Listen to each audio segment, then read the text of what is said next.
Tetapi kita banyak yang kadang-kadang lupa bahwa setiap ibadah yang Allah wajibkan itu kepada kita ada maksudnya. Contoh,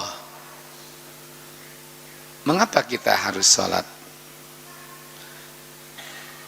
Allah perintahkan kita sholat itu agar kita selalu ingat kepada Allah. Surat apa ini? Surat Toha ayat 14. Wa aqimis sholata li dzikri. Dirikanlah sholat untuk mengingatku.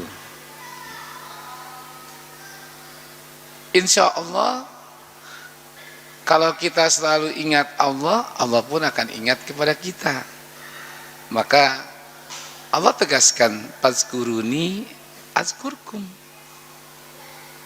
Ingatlah aku, niscaya aku akan ingat kepadamu. Nah, kita ini tidak bisa hidup tanpa fasilitas yang Allah berikan kepada kita. Memang ke siapa yang kasih kita ini kehidupan? Tidak ada kecuali Allah. Ada nggak yang bisa memberikan kita itu rezeki? Nggak ada. Kalaulah kita ikhtiar, itu sebatas ikhtiar, tapi yang menentukan ikhtiar kita mendatangkan rezeki atau tidak, siapa itu? Allah. Allahu yarzuqu may yasha. Itu ingat. Nah, kalau kita juga bayar zakat, kalau kita keluarkan zakat kita ini, yang untung Allah atau kita? Kita. Allah itu Ghaniyun anil alamin, maha kaya dari semua apa yang ada di dunia ini. Makanya tujuan kita itu membayar zakat adalah liyashhadu manafi'a lahum, agar kita tahu manfaat harta itu. Maka kalau ada orang kaya nggak mau bayar zakat, dia nggak ngerti. Dia cari harta cuma dapat capek doang.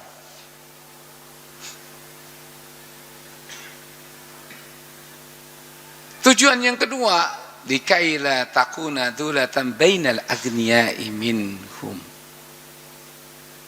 Aku wajibkan zakat itu supaya uang itu tidak di tangan orang kaya doang. Maka az-zakatu annamu, zakat itu investasi, Pak.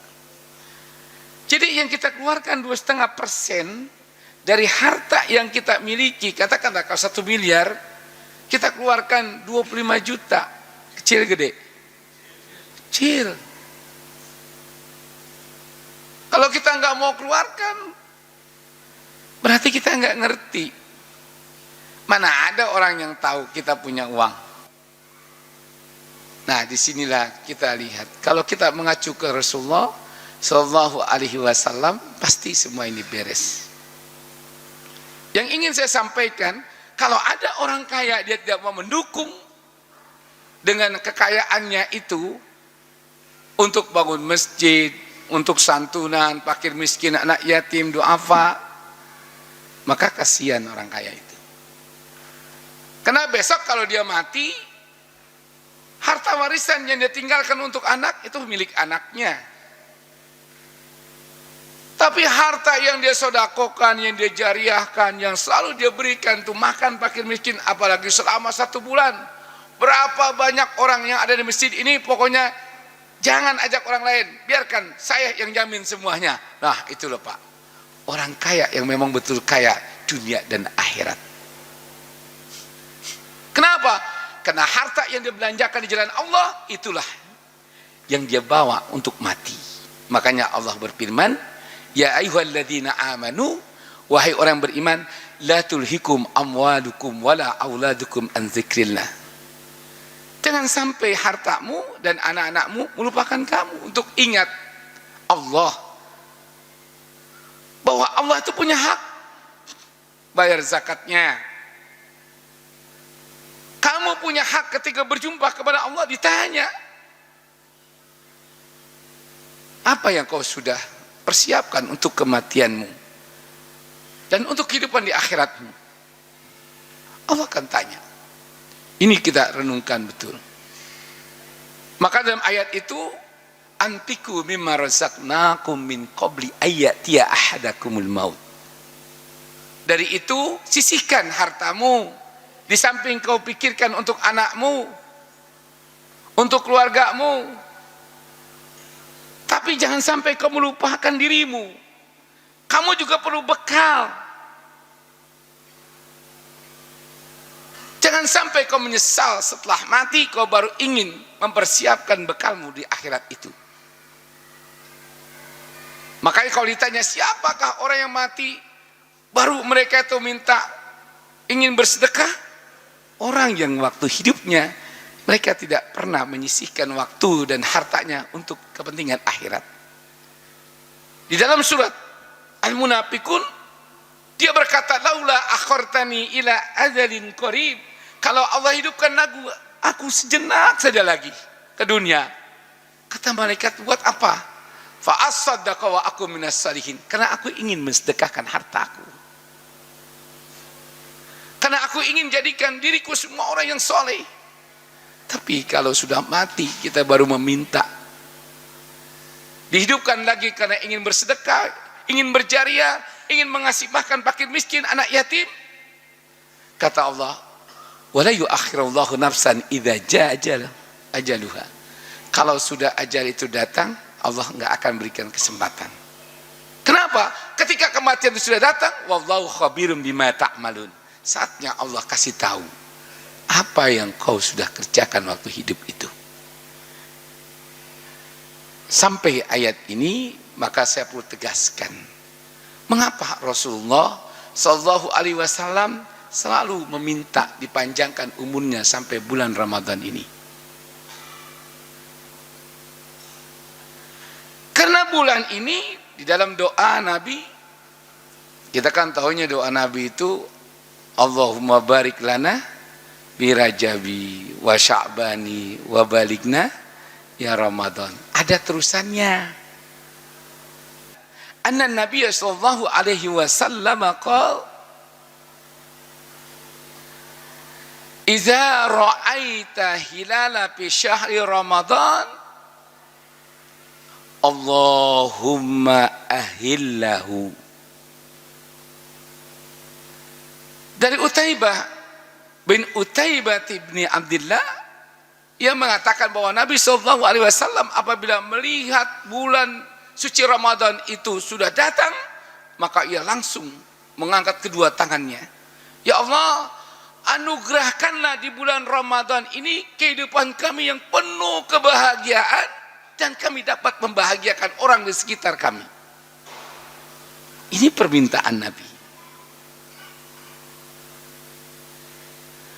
Oleh karena itu, kalau kita sudah berpuasa 3 hari ini, ada enggak orang yang merasa bahagia di samping kiri kanan kita? Jadi kalau di bulan ini Bapak bergembira, bagus. Tapi Nabi bilang, sudahkah ada orang yang merasa senang, bergembira? Karena al-farqu bainal mu'mini wal fasikin. Wal mu'minu idza jaa Ramadan farhatun. Orang mukmin kalau begitu datang berada di bulan suci Ramadan, hatinya itu senang, Pak. Itu orang mukmin, beda orang fasik. Makanya Bapak sering ke masjid. Assalamualaikum, waalaikumsalam, apa kabar?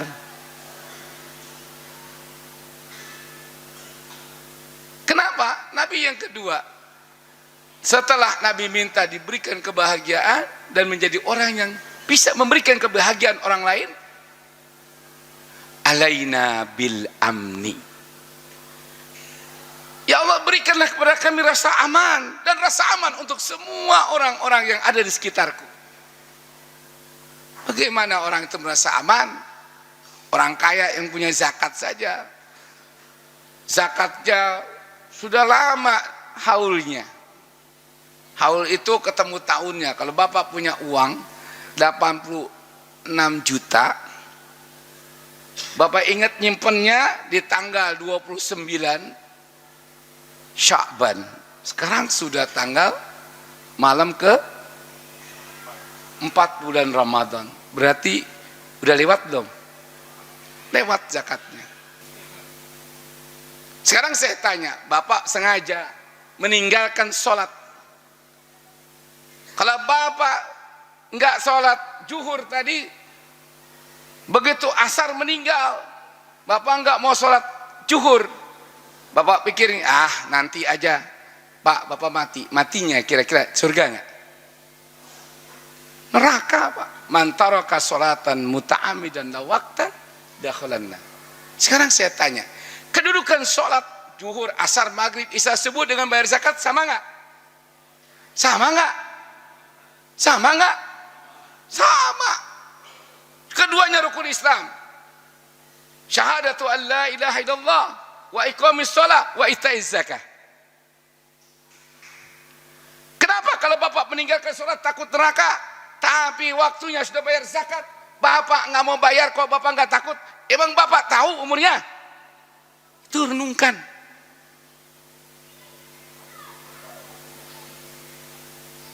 Yang nggak ada kaitannya bulan Ramadan itu zakat fitrah, tapi zakat mal nggak ada kaitannya. Kapan kau punya uang, nisabnya cukup, ketemu tahunnya, wajib pada waktu itulah kewajiban kau keluarkan. Mau bulan apa saja. Maka kalau kita dengan sengaja tidak mau mengeluarkannya, mati, maka matinya kita dalam keadaan fasik. Walaupun Nabi katakan, idza jaa Ramadan futihat abwabul jannah kulluhu wa ghuliqat abwabun nar kulluhu. Datang bulan suci Ramadan, dibuka semua pintu surga dan ditutup semua pintu neraka. Tapi kalau kita menjalankan sesuatu perbuatan, pekerjaan yang menyebabkan kita masuk neraka, berarti kita yang tidak mau menutup pintu neraka itu. Keluarkan zakat Pak, terutama zakat mal Bapak yang sudah datang haulnya, dan keluarkan zakat fitrah Bapak sekarang. Jangan nunggu lebaran. Kenapa? Kalau kita untuk melakukan amalan yang baik, kata Nabi, badiru bil a'malis shalihah, segerakan diri Anda untuk melakukannya, amalan yang baik itu. Kenapa? Menunda-nunda melakukan suatu kewajiban, maka itu adalah fasik. Ingat.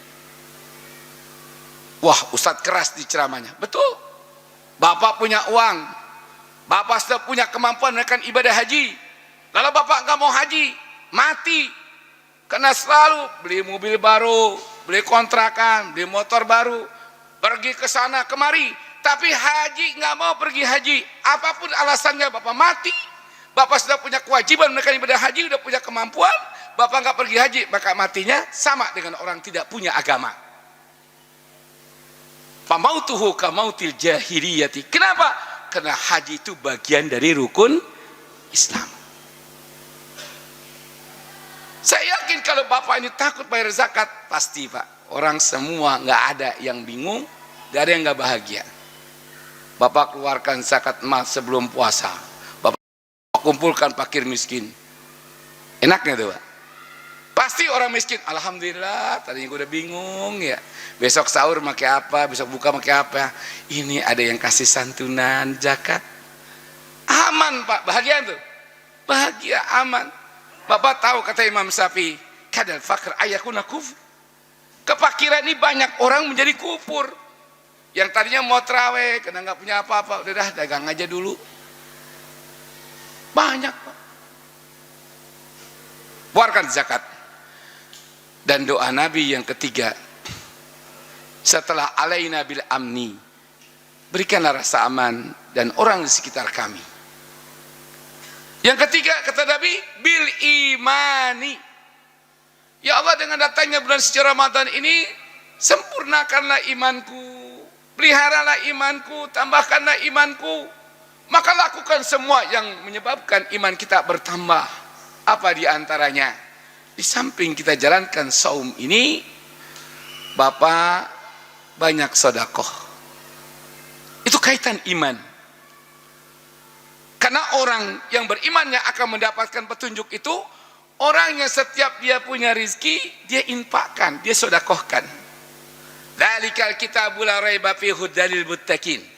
Quran ini tidak ada keraguan di dalamnya, dan ini akan menjadi petunjuk dalam kehidupan orang yang bertakwa. Yang mana orang bertakwanya itu?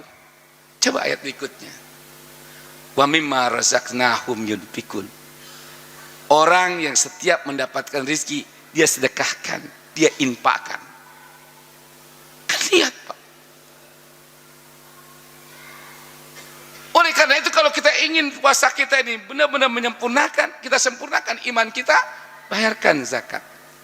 Setiap hari sampai Nabi ditanya, ya Rasulullah, apa yang bisa mendukung agar iman kami bertambah di bulan suci Ramadan ini? Apakah sholat tarawih, baca Quran? Nabi bilang, tut'imut ta'ama liyuftir. Berikan sedekah untuk orang berbuka. Ini ada dalam rangka untuk menyempurnakan keimanan. Walaupun Bapak ahli ibadah, ahli ilmu, ulama, dan kita ini Pak ngajar ke sana kemari, tapi kita nggak mau sedekah, tetap aja masuk neraka. Coba baca surat Al-Mudaththir ayat 43, 44, 45. Kenapa orang masuk neraka? Satu, orang itu masuk neraka kena sholatnya riya. Masalahkakum fis saqar? Penduduk neraka itu menjawab, lam naku minal musallin. Yang kedua, walam nut'imul miskin. Kami masuk neraka karena nggak mau bersedekah memberi makan fakir miskin. Jadi kalau kita takut masuk neraka, kita ingin iman kita kembali disempurnakan oleh Allah, karena iman itu bisa bertambah, bisa berkurang di bulan ini agar sempurna, banyak sedekah. Dan Nabi mengatakan, sebaik-baik amalan yang dikerjakan oleh orang yang sedang berpuasa itu adalah bersedekah, memberi makan untuk orang berbuka. Barulah tarawih, qiyamul Ramadan, baca Al-Quran, banyak silaturahim. Ini menambah keimanan. Bapak sah sholat tarawih di rumah, tapi kalau ditanya bagaimana untuk menyempurnakan iman Bapak, pergi ke masjid ketemu orang. Insya Allah walaupun Bapak nggak punya uang, begitu ketemu masjid, Bapak ketemu teman senyum, sedekah nggak? Sedekah. Atabassumu shadaqatun. Coba bayangkan itu. Yang keempat, wassalamati. Ya Allah, di bulan suci Ramadan ini berikan keselamatan untukku dan untuk orang semuanya. Maka di bulan ini, marilah Pak kita tingkatkan rasa empati kita pada sesama kita, terutama sesama mukmin. Tebarkan kebahagiaan, berikan jaminan keselamatan di bulan ini. Maka kita tidak boleh marah, apalagi memutuskan tali silaturahim. Sambung silaturahim, jaga kesabaran, karena tujuan orang berpuasa juga yang diharapkan oleh Allah menjadi orang bertakwa. Siapa itu? Orang yang mau bersedekah, baik di waktu dia kaya maupun miskin. Orang yang bisa menjaga dirinya untuk hidup bisa terus sabar, kazimin al ghaiz, dan orang yang mau memaafkan kesalahan orang lain.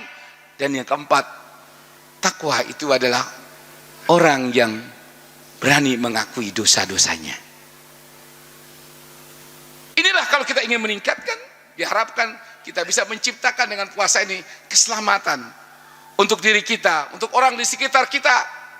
Maka saatnya kita saling melakukan introspeksi diri. Begitu kita tahu bahwa kita punya salah, minta maaf sama istri, minta maaf sama suami, minta maaf sama kedua orang tua kita. Kalau kita merasa tidak adil pada anak-anak, minta maaf sama anak-anak kita. Ini adalah jalan ketakwaan. Insya Allah kalau hidup kita ini, kita selalu menjadi orang yang punya kejujuran Pak, dan kita berani menyampaikan dan mengatakan apa adanya, maka Allah akan berikan keselamatan dalam hidup kita. Terakhir, wal islami. Ya Allah, jagalah Islam kami, jagalah Islam umatku di bulan suci Ramadan ini. Ajaran Nabi itu iftarul jama'i di masjid. Jangan pilih kasih. Kenapa? Ini Pak syariat. Hadis ini diriwayatkan Imam Tirmizi dan Hasan, bisa dipakai jadikan hukum. Maka tidak ada alasan kecuali kalau alasan memang itu menurut para pakar ahli kedokteran bahwa kita ini pandemi, tidak boleh berkumpul, kita terima semuanya. Tapi untuk mal nggak ada larangan. Untuk orang melakukan kemarin musik, nggak ada larangan. Pertandingan bola nggak ada larangan sampai mati bagian banyak. Giliran orang berbuka puasa dilarang.